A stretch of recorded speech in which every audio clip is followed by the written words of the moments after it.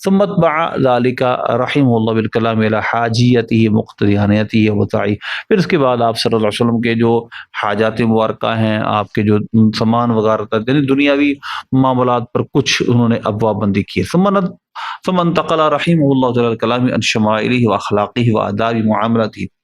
پھر انہوں نے کیا کیا ہے، کلام کو انہوں نے منتقل کیا ہے آپ صلی اللہ علیہ وسلم کے شمائل، اخلاق اور آپ صلی اللہ علیہ وسلم کے آداب و معاملات کے بارے میں، آپ کی interaction towards to other کریشن کیسی تھی اس کو بیان کیا۔ ثم ذکر عباداتہ، پھر آپ کی عبادت کا تذکرہ کیا، جو اللہ کے ساتھ آپ کا لغو تھا عبادت کے ذریعے اس کو بیان کیا۔ وختم کتابہ، پھر اپنی اس کتاب کا اختتام کیا ہے برؤیتہ بالمنام، نبی پاک صلی اللہ علیہ وسلم کو خواب میں دیکھنے سے۔ اس کے ذکر ضمن میں کچھ آثار ذکر کیے ہیں، ضوابط رؤیت ذکر کیے ہیں کہ کس طرح حضور پاک صلی اللہ علیہ وسلم کی زیارت ہمیں ہو سکتی ہے، اور پھر اس کے بعد اس کو بیان کرنے کا کیا مقصد ہے، آخر کے اندر آخر یہ بیان کیوں کیا، من رآنی فی المنام فقد رأى الحق، آخر کے اندر اس حدیث کو بیان کیوں کیا، آخر میں یہ چیپٹر کیوں قائم کیا؟ کیونکہ دیکھیے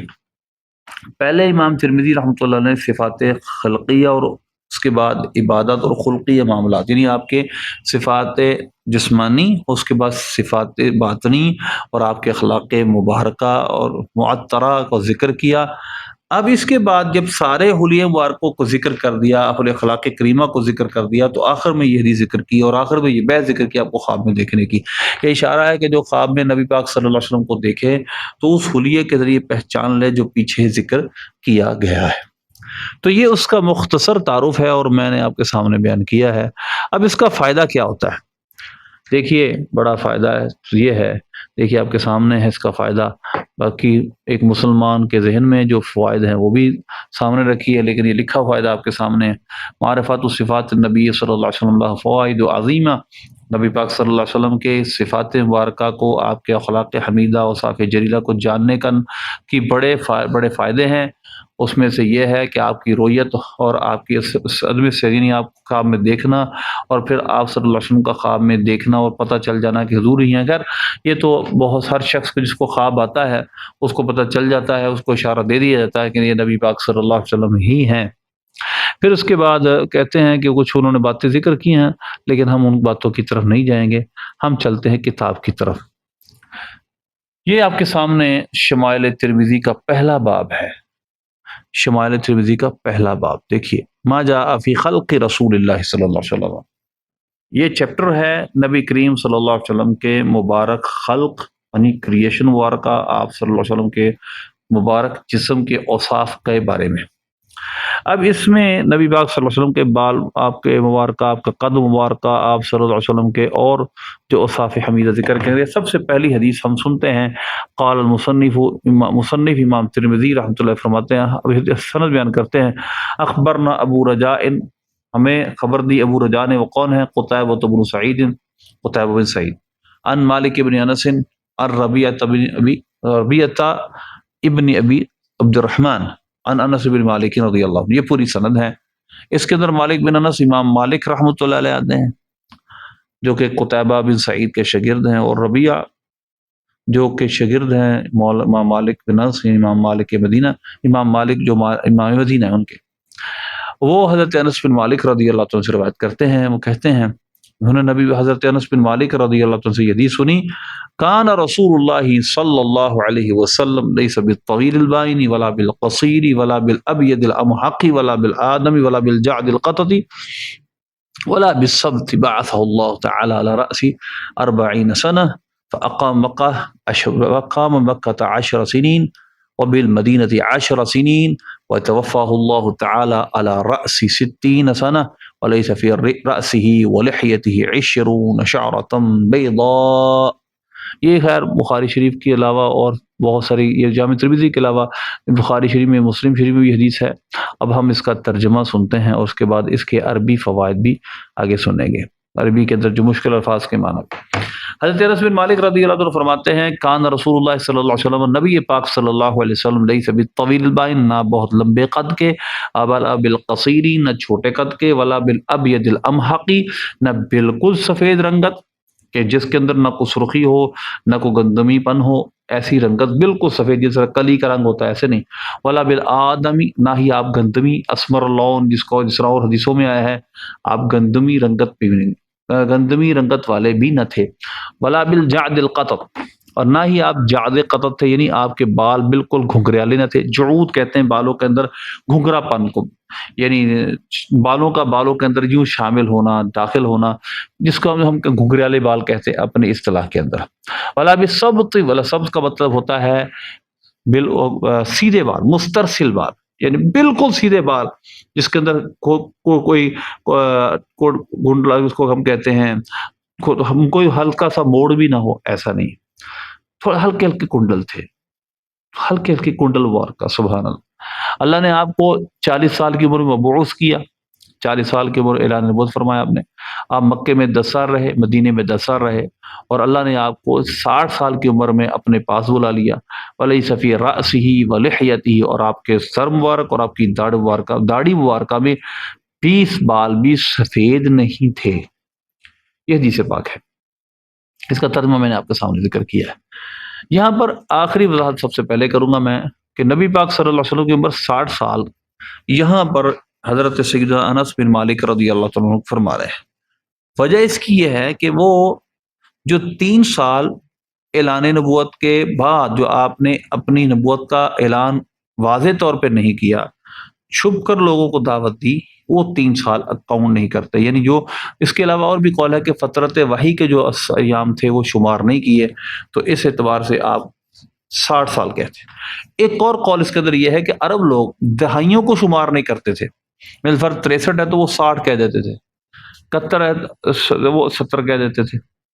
یعنی وہ دہائیوں کو، ڈیکیڈز کے اندر جو چیزیں دہائیاں شمار کرتے، دہائیوں کے اندر جو فگر ہوتے ہیں ان کو وہ شمار نہیں کرتے تھے۔ اس لحاظ سے امام حضرت انس بن مالک رضی اللہ تعالیٰ نے یہ 63 میں سے 3 شمار نہیں کیے، 60 کہہ دیا، مراد 63 ہی ہیں۔ سب سے پہلی بات، کان رسول اللہ صلی اللہ علیہ وسلم طویل سبھی طویل البائن ولا بالقصیر، کان رسول اللہ اسم ہے، کانا کا رسول اللہ خبر ہے، لئی سبھی طویل البائن ولا بالقصیر، لئی خود اس کا اسم لئی میں ہوا ضمیر ہے جب اس میں رسول اللہ، اور لا ثابتم بالطویل البائن ولا بالقصیر، ثابت کے متعلق مان کر طویل البائن اور قصیر کو لیسا کی خبر مانیں گے۔ طویل صفت مشبہ ہے، بائن اس میں فاعل ہے، معنی یبین بیان سے، جس کا معنی ہوتا ہے بالکل واضح لمبا، یعنی آپ کا بالکل ایسا قد نہیں تھا، بالکل دوسرے دیکھ کے گئے کہ بہت لمبے قد کا کوئی شخص آ رہا ہے، ایسا لمبا قد کہ جس کو مایوب سمجھا جائے، ایسا بھی آپ کا قد مبارک نہیں تھا۔ ولا بالقصیر، قصر قاف صاد را، اس کا معنی ہوتا ہے کمی، ولا بالقصیر صفت مشبہ جس کا معنی ہوتا ہے چھوٹے قد کا ہونا، یعنی آپ صلی اللہ علیہ وسلم کا قد مبارک نہ بہت لمبا تھا نہ چھوٹے قد کے تھے۔ تو یہاں آپ ربعتن متوسطۃ بین الطول والبائن المفرط فی طول، نہ تو بہت لمبے قد کے نہ چھوٹے قد کے، بلکہ آپ درمیانے قد مبارکہ کے تھے۔ درمیانے قد بھی ایسا کہ آپ کے سامنے کوئی بڑے قد کا لمبے قد کا کھڑا ہو تو آپ کے سامنے وہ لمبا نہیں لگتا تھا، وہ آپ کے سامنے، یعنی جس طرح روب ہوتا ہے سرکار کا، روب وار کا آپ کا سب سے زیادہ تھا، وہ اس کا قد بھی آپ کے سامنے بڑا نہیں لگتا تھا۔ ولا بالابید الامحق، نہ ہی آپ ابید امحق یعنی بالکل سفید رنگ کے، ولا بالآدم، نہ ہی آپ کا گندمی رنگ تھا۔ یہ آپ کے رنگ وار کا بیان ہی۔ اور ابید امحق اس کا معنی ہے، اس کا معنی کیا ہے؟ اذا کان بیاض بیاضا خالصا، جب کسی کا رنگت بالکل سفید ہو، لا یخالط سمرۃ ولا حمرۃ ولا غیر ذلک، نہ اس کے اندر کوئی سرخ، نہ کوئی گندمی پن ہو، نہ سرخی ہو، اس کے علاوہ اور بھی کچھ نہ ہو، اس کو کہتے ہیں امحق۔ یہ بات یاد رکھیں، یہ صفت مشبہ ہے افعال وزن پر، کیونکہ یہ کسی عیب یا رنگ کو بیان کرنے کے لیے یہ وزن استعمال ہوتا ہے، تو یہ جو امحق ہے یہ رنگت کو بیان کرنے کے لیے آ رہا ہے، اس وجہ سے یہ صفت مشبہ، یہ وزن افعال۔ اسی طرح آدم یہ صفت مشبہ ہے اور افعال کے وزن پر ہے، یہ استعمال ہوتا ہے، اس طرح ابید و احمر۔ اب آدم کا معنی ہوا الاسمر، یعنی گندمی رنگت والا، معنی یہ ہے لیس بالشدید البیاض ولا هو ایضا بالاسمر، نہ آپ صلی اللہ علیہ وسلم بالکل سفید رنگت کے نہ بالکل گندمی، انما لونه كما سیاتی فی بعض الحدیث، بعض حدیثوں میں آئے گا بیاض مشرب بحمرا، یعنی آپ صلی اللہ علیہ وسلم کے مبارک رنگت کے اندر سفیدی کے اندر سرخی تھی، یعنی سرخی مائل سفیدی، سبحان اللہ۔ جب آپ صلی اللہ علیہ وسلم جلال فرماتے تو وہ سرخی اس طرح ظاہر ہوتی جس طرح انگور نچوڑے جا رہے. تو یہ بیاض مشرب بحمرہ، یعنی ایسی سفیدی جس کے اندر جو مائل با سرخ ہے، جس کے اندر سرخی ہوتی ہے. سبحان اللہ. ولا بالجعد القطط، نہ آپ کے بال بالکل گھنگریالے، ولا بالسبط، نہ بالکل سیدھے. آپ صلی اللہ علیہ وسلم کے بالوں کا بیان ہے، یعنی درمیانے بال. لیس بالجعد القطط، یعنی جس کے اندر تثنی والجعود والمتداخل بعضه في بعض، مطلب جس کے اندر کنڈل پڑے، سخت کنڈل اور شدید بال گھوم جاتے ہیں، اور وہ سیدھے بال نہیں ہوتے کبھی. حضور کے بال ایسے نہیں تھے. ولا بالسبط، نہ ہی بالکل سیدھے بال. وہ الشعر المسترسل، یعنی نہ ہی بالکل سیدھے بال تھے بلکہ درمیانے تھے، نہ بالکل گھگریالے نہ بالکل سیدھے. تو چندن چندن چندر پرو کنڈل رحمت کی برہن برسا جانا. سبحان اللہ. باقی اگلی حدیث کا میں نے آپ کو مفہوم آپ کے سامنے بیان کر دیا ہے. انشاءاللہ اللہ کے فضل سے ہم شمائل ترمذی کو اسی طرح آگے تک لے کے جائیں گے، اور جس طرح میں نے آپ کے سامنے لفظوں کی وضاحت کی ہے، طلبہ کرام بالخصوص اس کو یاد کر سکتے ہیں اور بڑے آسان انداز میں سیرت نبوی صلی اللہ علیہ وسلم کو اور آپ کے اخلاق کے ظاہری و باطنی کو سمجھ سکتے ہیں. اللہ مجھے بھی توفیق دے، آپ کو بھی توفیق دے، اخلاص بھی دے. آمین بجاہ النبی.